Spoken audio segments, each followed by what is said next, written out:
Hi everyone, Ms. Vaughn here. Chapter 2, Wilbur. Fern loved Wilbur more than anything. She loved to stroke him, to feed him, to put him to bed. Every morning as soon as she got up, she warmed his milk, tied his bib on, and held the bottle for him. Every afternoon when the school bus stopped in front of the house, she jumped out, ran into the kitchen to fix another bottle for him. She fed him again at supper time, and again just before going to bed. Mrs. Arable gave him a feeding around noontime each day when Fern was away at school. Wilbur loved his milk, and he was never happier than when Fern was warming up a bottle for him. He would stand and gaze up at her with adoring eyes. For the first few days of his life, Wilbur was allowed to live in a box near the stove in the kitchen. Then when Mrs. Arable complained, he was moved to a bigger box in the woodshed. At 2 weeks of age, he was moved outdoors. Now it was apple blossom time, and the days were getting warmer.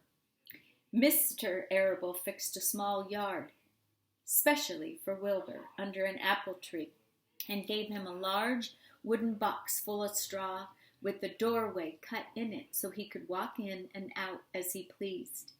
"Won't he be cold at night?" asked Fern. "No," said her father. "You watch and see what he does." So carrying a bottle of milk, Fern sat down under the apple tree inside the yard. Here's a picture of her doing that.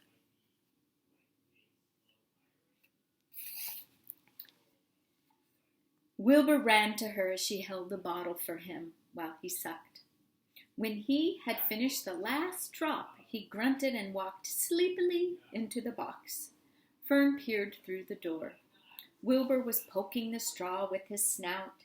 In a short time, he had dug a tunnel in the straw. He crawled into the tunnel and disappeared from sight, completely covered with straw. Fern was enchanted. It relieved her mind to know that her baby would sleep covered up and would stay warm. Every morning after breakfast, Wilbur walked out to the road with Fern and waited with her until the bus came. She would wave goodbye to him, and he would stand and watch the bus until it vanished around the turn. Now, while Fern was in school, Wilbur was shut up inside his yard. But as soon as she got home in the afternoon, she would take him out and he would follow her around the place. If she went into the house, Wilbur went. If she went upstairs, Wilbur would wait at the bottom step until she came down again. If she took her doll for a walk in the doll carriage, Wilbur followed along. Sometimes of those journeys, Wilbur would get tired, and Fern would pick him up and put him in the carriage alongside the doll. He liked this. And if he was very tired, he would close his eyes and go to sleep under the doll's blanket. He looked cute when his eyes were closed because his lashes were so long. The doll would close her eyes too, and Fern would wheel the carriage very slowly and smoothly so as not to wake her infants. Here's a picture. One warm afternoon, Fern and Avery put on bathing suits and went down to the brook for a swim. Wilbur tagged along at Fern's heels. When she waded into the brook, Wilbur waded into the brook with her. He found the water quite cold, too cold for his liking. So while the children swam and played and splashed water at each other, Wilbur amused himself in the mud along the edge of the brook, where it was warm and moist and delightfully sticky and oozy.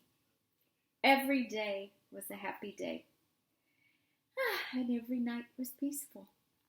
Wilbur was what farmers called a spring pig, which simply meant he was born in springtime. When When he was 5 weeks old, Mr. Arable said he was now big enough to sell and would have to be sold. Fern broke down and wept, but her father was quite firm about it. Wilbur's appetite had increased. He was beginning to eat scraps of food in addition to the milk. Mr. Arable was not willing to provide for him any longer. He had already sold Wilbur's 10 brothers and sisters.